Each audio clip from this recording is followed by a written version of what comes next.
The Emergency Committee for Israel, Brookings, Heritage, AIPAC, WINEP, JINSA, PNAC, CNAS, the AEI, FPI, CFR, and CSP. It sure does seem sometimes like the war party's got the foreign policy debate in D.C. all locked up. But not quite. Check out the Council for the National Interest at councilforthenationalinterest.org. They put America first, opposing our government's world empire, and especially their Middle Eastern madness. That's the Council for the National Interest at councilforthenationalinterest.org. For Pacifica Radio, January 25th, 2013, I'm Scott Horton. This is Anti-War Radio.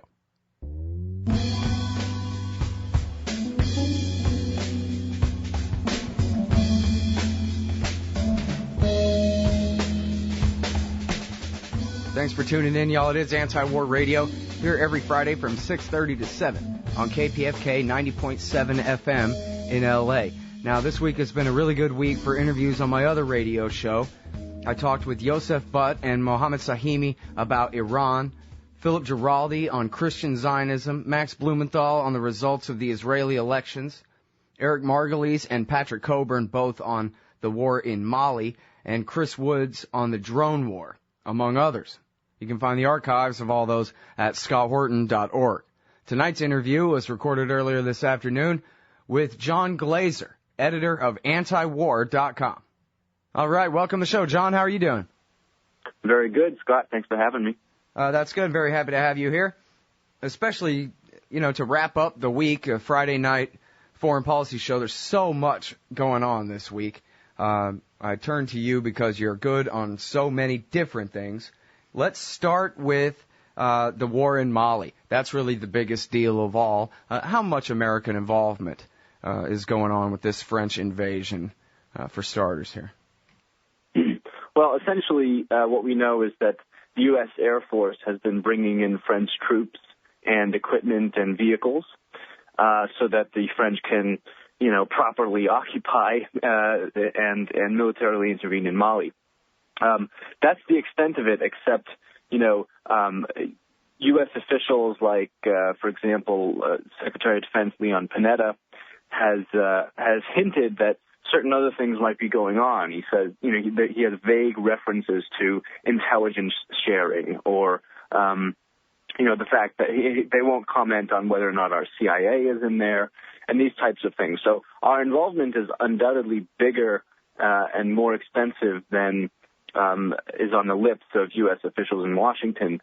But the extent of it mostly, what's in the public, is flights through the Air Force helping the French just logistically in their military intervention. Mm. And now, so I don't want to take him out of context. Set the context straight for me. When Leon Panetta said, hey, we're committed to this Mali thing, was he saying we're committed to escalation and more involvement here, or he was just justifying what he's already done? Well, it's tough to say. One thing he did say was that the way that the United States has so far helped the French in their military intervention in yet another Muslim country, he said this could be a model for future interventions. And I think what he meant by that was the old, leading from behind a meme that came out of the Obama administration. They wanted to be less obvious in their militarism than the Bush administration.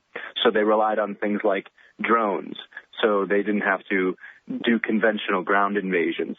And they relied on, for example, in the Libya intervention, being there to back up NATO, who, in other countries like France and Britain took the lead in many respects. So, this is sort of Panetta's framework for thinking about this. But, the proper context should be even broader. You can't find a single person in the media, in the government, anywhere that doesn't admit that what's going on in Mali right now, both the militants in the north that are trying to secede, the Islamists that are embedded with those people, and the military junta that's now trying to rule a country with French backing, no one will tell you that what's going on there would still be going on if not for the U.S. NATO intervention in Libya in 2011. What's going on in Mali is a direct result from that. someone in the media, someone recently that we ran on antiwar.com called it the fastest blowback yet in the war on terror. Someone else said, this is becoming very, very typical for Washington to cite instances of quote-unquote terrorism and then go bomb and then fuel that terrorism and then repeat the process. It's a nice little recipe for how to get stuck in quagmires and prompt more blowback. Mm-hmm. Well, and especially outrageous in this case, too, is it's not just a consequence of the war in Libya where when Gaddafi lost, his arms went to these Tuareg rebels that, they decided autonomy wasn't good enough. Now they wanted to secede from the Union and took this giant escalation to war. It's not just that. It's that they actually fought the war for the Islamists against Gaddafi in the first place. So the bad guys that they're fighting in Mali are the allies of the so-called good guys in Libya. If I understand it right, correct me if I'm wrong, but this is the whole kind of weird undercurrent to the fake, pretend Benghazi scandal, where Hillary Clinton this week had to go and testify before the Senate and justify the real lousy security at the U.S. consulate in Benghazi. When, of course, the scandal was she had convinced the president and took responsibility for that, for taking the lead on convincing him to wage this war in Libya for America's enemies, the Islamist radicals, in this case, actual veterans of al-Qaeda in Iraq, guys from the Libyan Islamic Fighting Group. She established a consulate in the heart of enemy territory. That's the scandal that no one will even talk about here. And you know what? It's as absurd as that is, and as big of a scandal as it is, it happens to be not unprecedented. We went through a similar situation in the 80s in Pakistan when we decided to fuel the Mujahideen to oust the Soviets in their war against the Soviets in Afghanistan when the Soviets invaded. We're repeating these types of policies. Those Mujahideen fighters, those so-called freedom fighters, later became the Taliban and other militant groups, and then the associated bin Laden groups, which eventually in the 1990s became al-Qaeda. And we saw what that blowback brought on September 11th. And you know what? A lot of what's underlying this latest Mali intervention is warnings about, Mali could become another, stateless sort of failed state, and that's an opportunity for militants to have a safe haven. But the fact is that this is a local issue. This is a regional issue in Mali. The militants in Mali have expressed precisely zero intention to attack the United States on its, on U.S. soil. They have expressed zero intention broader than Mali. Their only intentions are to secede, from the south and go on and, impose their Sharia law or whatever. And that's a terrible thing, but this is not an international security issue. This is a regional security issue. And the U.S. has no, hardcore interest in Mali, and we're not defending our own security because there is no security threat. This is becoming a trend in Africa. Ever since U.S. Africa Command was established in 2007, the United States has been, involved in dozens and dozens of countries, propping up those governments, even though they're really terrible, propping up and training and aiding the militaries in those governments, even though they're really terrible. And Mali is just one of those scenarios. We have others. And take, for example, what has been going on in Somalia. Al-Shabaab has no ability to strike the United States directly. The group poses no direct threat to the security of the United States, but the inflated threats that are coming out of Washington are producing policies that exacerbate a localized regional problem into a global one. It was only last year that the Washington Post reported, in the context of al-Shabaab in Somalia, that certain administration officials in the Obama administration are concerned that, quote, a broader campaign could turn al-Shabaab from a regional menace into an adversary determined to carry out attacks on U.S. soil. we seem to be doing this again in Mali. Yep. In fact, in her testimony, Hillary Clinton called the Somalia operation a victory and gave credit to, quote, American military boots on the ground, she said. Nobody That's called right. her on it. We don't just have boots on the ground there, but there is some evidence, in fact, that JSOC, Joint Special Operations Command, has been in places like Mali, has been in places like Nigeria. Boko Haram is another one of these groups that don't actually threaten the United States directly, but which Washington has been, inflating as a necessary threat. Patrick Meehan, he's the chairman of the U.S. Congressional Committee that drew up a report last year on Boko Haram saying that they were a serious threat. And then he was interviewed by someone on the Hill afterwards. And he said, I'm quoting him, while I recognize there is little evidence at this moment to suggest Boko Haram is planning attacks against the U.S., lack of evidence does not mean it cannot happen. So that's the mindset that's coming out of Washington. Everywhere that there could be a possible problem, the United States has to get involved. Mika Zenko, he's a senior fellow at the Council on Foreign Relations, recently commented on the situation in Mali. He said, some things that happen on the other 94% of the earth that isn't the United States has nothing to do with the U.S., nor requires a U.S. response. But we don't get that coming out of Washington. Mm-hmm. It's funny. It sounds just like Murray Rothbard talking about, there's a border dispute in South Bumblestan, and what is America going to do about it? It really doesn't matter. Because we own the world, so we have to be involved in every single corner of it. All right. Well, and of course, in this case, as you mentioned, they're doing this leading from behind multilateralism, collective security thing, which just means getting the NATO allies in Europe and Western Europe to do more of the heavy lifting, and they seem to be perfectly willing to go along with it, and I guess their populations don't mind nearly as much as when it was George Bush doing the exact same kind of thing.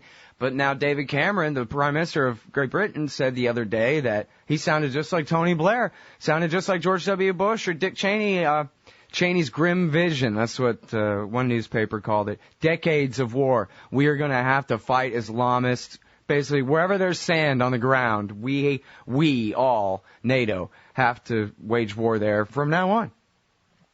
Right. And this is in the context of just a few days ago, Barack Obama, in his inaugural address, beckoning the end of a decade of war. It's really just starting. This so-called war on terror that people on the left were so critical of the Bush administration because, it had no traditional boundaries, states' borders and so forth, no legal boundaries. It spanned the globe. It had no end in sight because there's no definition of when we can end a tactic. And that's happening right through the Obama administration. We can see it continue in his second term. Right. And as you said, they already have a conspiracy theory about all the different Al-Qaeda could be linked groups in Africa. And of course, when they run out of Al-Qaeda in the Islamic Maghreb and Boko Haram and Al-Shabaab, they'll just make up a couple of new ones. And they get a whole giant helpless continent to conquer. That's right. All right. I'm Scott Horton. It's Anti-War Radio here on Pacifica, KPFK 90.7 FM in L.A. I'm talking with John Glaser, editor of antiwar.com. All right, well, so let's move on to Iran for a moment. You've got a great piece on the blog at antiwar.com this week. Why don't you take us through it? Well, the Obama administration's diplomacy with Iran over its nuclear program has really sort of halted. It's basically in shambles. There was an effort not so long ago, many months, and at the end of 2011, to have the P5+1, which is the permanent members of the UN Security Council plus Germany, to actually, build some sort of an agenda to have with Iran where we could reach some sort of a diplomatic settlement. But the United States has proven itself that it has no interest in any sort of diplomatic settlement. On the one hand, we've chosen this route of sanctions, which is extremely detrimental to Iranian society. The sanctions, as a renowned international relations theorist, Kenneth Waltz, in the recent Foreign Affairs piece, has argued, the sanctions should be dropped because they primarily harm ordinary Iranians with little purpose. And indeed, Iranians are being harmed.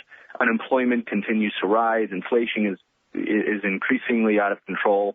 The import of vital medicines for severely sick Iranians are being blocked. And, this is putting millions of lives at risk.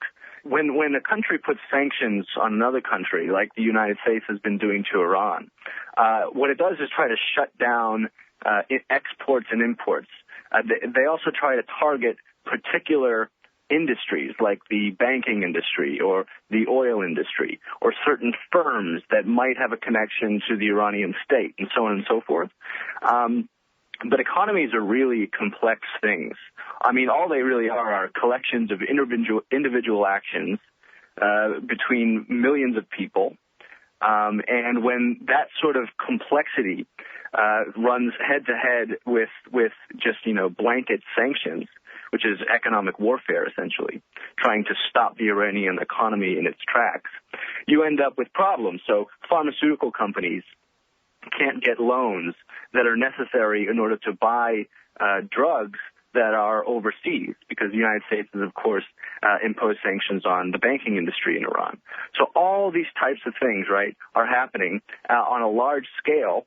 And, the Iranians don't have that much cancer treatment for chemotherapy. They don't produce that domestically, so it's very hard to get it in the country, and so on and so forth. We saw this actually with Iraq in the 1990s. The United States imposed harsh sanctions. This was even worse because it was right after the Gulf War in 1991.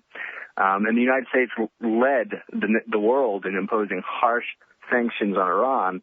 And you ended up with a situation where more than 1 million people were killed because they couldn't refrigerate their food, they couldn't import salt, they couldn't get simple medicines for babies when they were born, so the infant mortality rate skyrocketed, so on and so forth, right? And then, the consensus is that 500,000 children were killed in the 1990s. One of the high-level UN officials that was assigned to Iraq in the 1990s, Dennis Halliday, he resigned in protest because what he said what we were doing to Iraq was genocidal. And he couldn't go on with being a part of the organization that was imposing that kind of horror on Iraq. And we're seeing a similar thing happen with Iran. Iran is in a different situation because it didn't just come out of a war like Iraq did in 1991. So it's trucking along a little better. But these are sanctions of unprecedented severity. And what it's doing is backing Tehran, the Iranian government, into a corner. And it's completely losing its effectiveness. There's no chance that by this point that Iran is going to say, fine, we'll submit to you. We'll do everything you say. We'll give up our nuclear program, which, by the way, is perfectly civilian in nature. The Iranians just aren't going to say that. They're offended by the international isolation, despite overtures for diplomacy that they've made. And they're offended by the economic warfare that the United States is unjustly imposing on their country. You don't come to diplomatic solutions this way. Yeah. It's funny. Obama's policy is much harsher than Bush's. The only difference is Bush walked around talking about, and if you don't look out, we might bomb you. Whereas the Democrats call it, no, we insist on talking to them. But it's the same status quo, economic warfare, support for terrorist groups and, stuff like that, assassinations and cyber war, relatively low-level stuff. But otherwise, it's the exact same policy, right? In this sense, the Obama administration mirrors the Clinton administration. Because during the 90s, Clinton was in power, and that's when the harsh sanctions went on Iran. They had the long-term goal of regime change. Because not only at that time were we doing economic sanctions, but we were funding Iraqi opposition groups inside Iraq that had the aim of overthrowing the government. So we were actively undermining the government of Iraq during this time, trying to get it overthrown. The sanctions were imposed with the justification that Iraq has violations in its nuclear program, and they need to disarm and prove to the international community that they don't have a weapons program. Well, in 1997, Iraq had completed the disarmament phase of the ceasefire agreement that imposed sanctions on it. And then the United Nations developed a monitoring system that tried to prove the non-proliferation going on in Iraq. And by 1997, the United States still refused to lift the sanctions. In fact, the U.S. Secretary of State at the time, Madeleine Albright, said in a speech at Georgetown University that they would not lift sanctions unless Saddam had been removed from power. And that's kind of what we're seeing going on in Iran.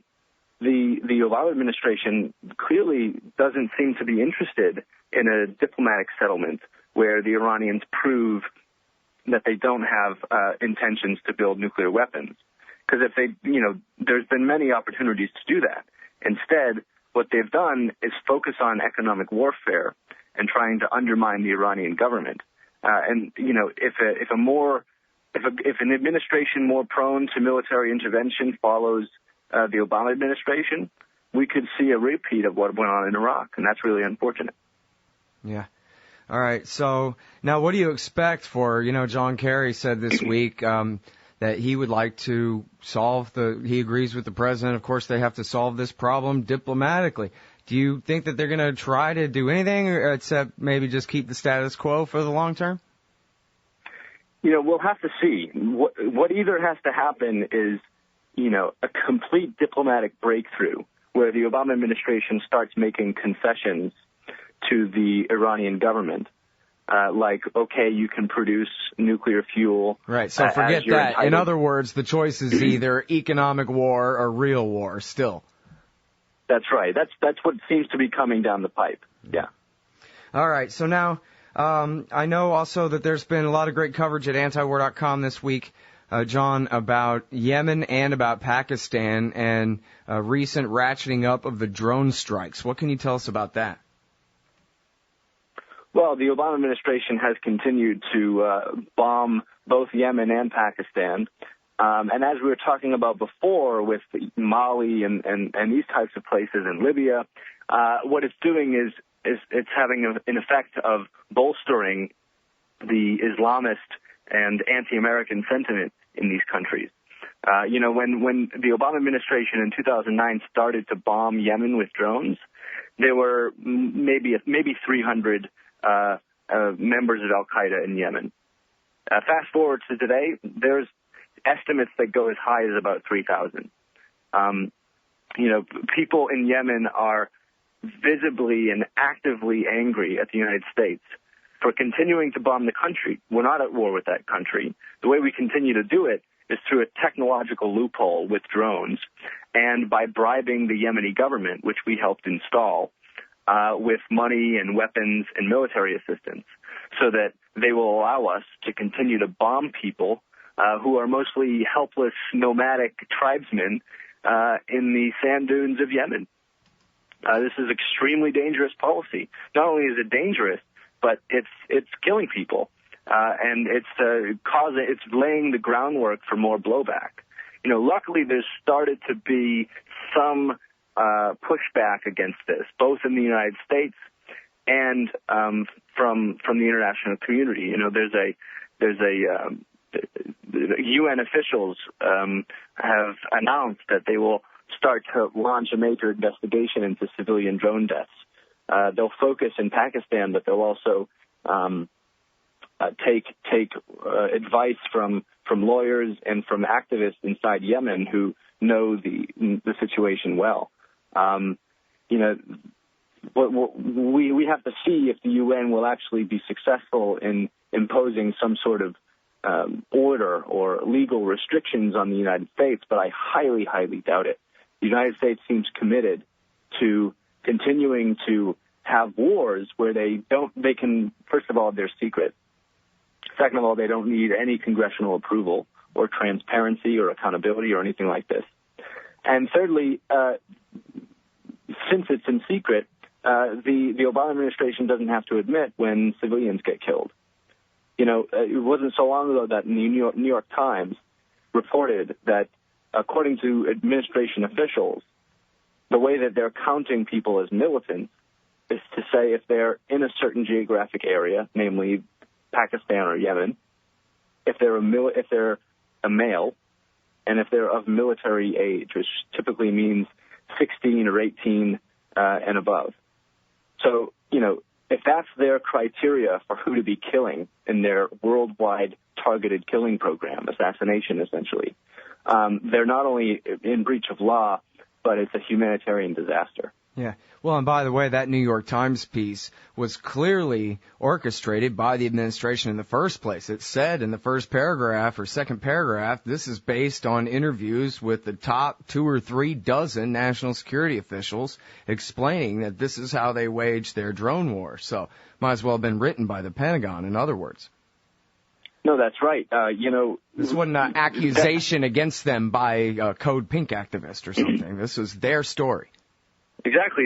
It sheds light on how the Obama administration views this kind of thing, because on the one hand, it's very beneficial to them that the drone war is secret, because they don't have to answer certain questions about it. On the other hand, when they want to show their political opposition in Washington that they're really tough on terror and they're really hawkish on foreign policy, they get to point to this drone war, which, by the way, more than 400 drones have been launched in Pakistan and Yemen, a couple in Somalia, one in the Philippines that we know of, and probably more than 3,000 or 4,000 people have been killed.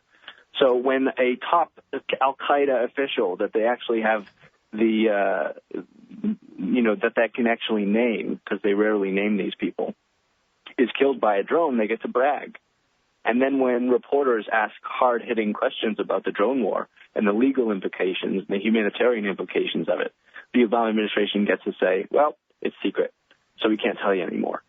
This is how they approach it. And so when a New York Times article comes and, reveals some serious architecture of the drone war, it's not subversive. This is what the Obama administration wants us to know. Sure. And it's quite damning, actually. Well, in a way, it's darkly hilarious when he sent the Attorney General to go and give a speech and claim that due process in the mind of the president or whoever he appoints is good enough. Due process now has nothing to do with separate powers, checks and balances, process that courts have decided, in the past or anything like that. Due process just means, if Obama feels like killing you. That's right. And as we know, this process holds even for American citizens with constitutional rights. So not only is this drone war in Yemen dangerous, murderous, and strategically counterproductive, but it also represents one of the most dramatic expansions of executive authority in modern American history.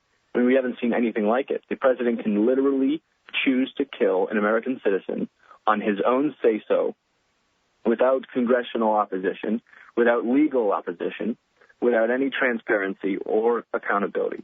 I mean, that is some serious kingly authoritarian power right there. And it's not being legitimately and effectively challenged at all in Washington.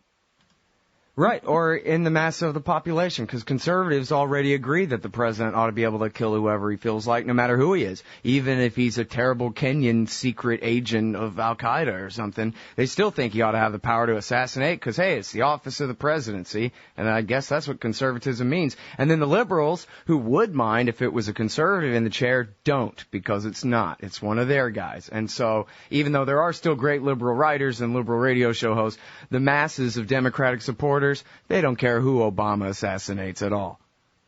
No, that's right. They're people are understandably worried about jobs and the economy, so they want to vote themselves goodies by politicians willing to dole them out.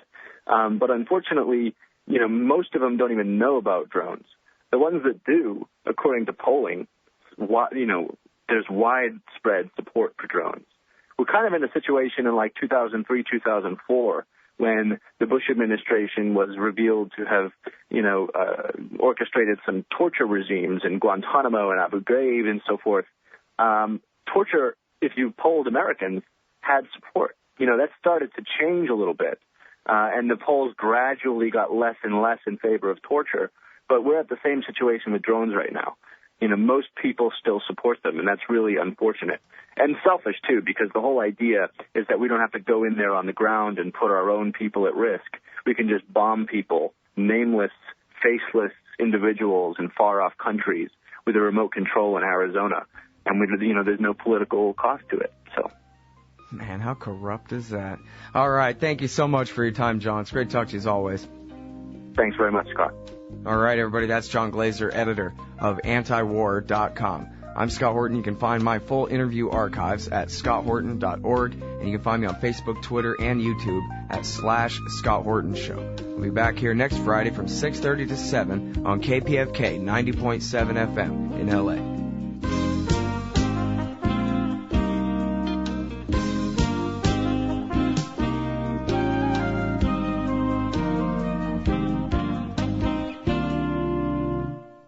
Hey ladies, Scott Horton here. If you would like truly youthful, healthy, and healthy-looking skin, there is one very special company you need to visit, Dagny & Lane at dagnyandlane.com.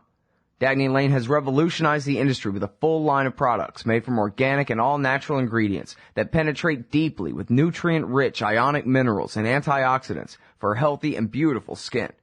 That's Dagny & Lane at dagnyandlane.com. And for a limited time, add promo code SCOTT15 at checkout for a 15% discount. Hey y'all, Scott Horton here, inviting you to check out wallstreetwindow.com. It's a financial blog written by former hedge fund manager Mike Swanson, who's investing in commodities, mining stocks, and European markets. Wall Street Window is unique in that Mike shows people what he's really investing in and updates you when he buys or sells in his main account. Mike thinks his positions are going to go up because of all the money the Federal Reserve is printing to finance the deficit. See what happens at wallstreetwindow.com. And Mike's got a great new book coming out, so also keep your eye on writermichaelswanson.com for more details.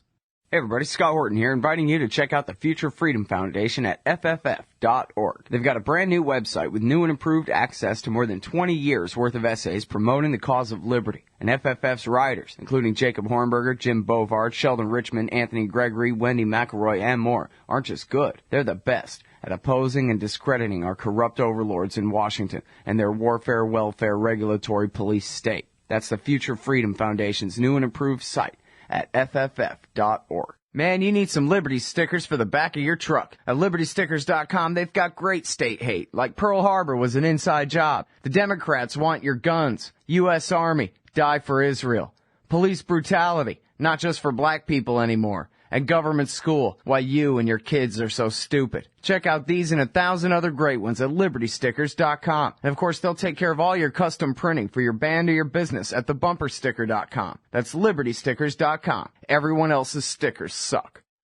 Hey everybody, Scott Horton here. You ought to consider advertising on the show. Here's how it'll work. You give me money, and then I'll tell everybody how great your stuff is. They'll buy it, and we'll all be rich as Republicans. Sound pretty good? Shoot me an email, scott@scotthorton.org, and we'll work it out.